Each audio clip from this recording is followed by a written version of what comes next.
Hi, this is Coach Pellicane. Welcome to 8th grade physical education. The grading for this course goes as follows.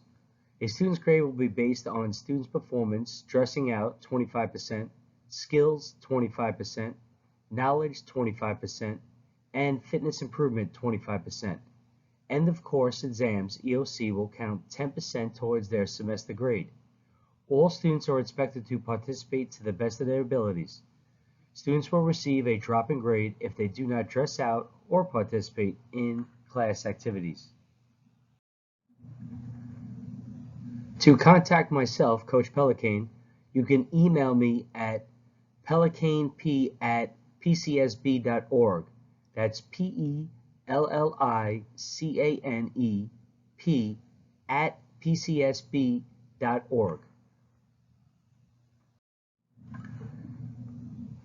The rules of physical education go as follows. My rules are: be respectful, courteous, and cooperative. Sit down in roll call order in your assigned area. No horseplay, rough housing, or running around unnecessarily. Follow directions and never touch equipment until told. And no electronics. They must be off and out of sight.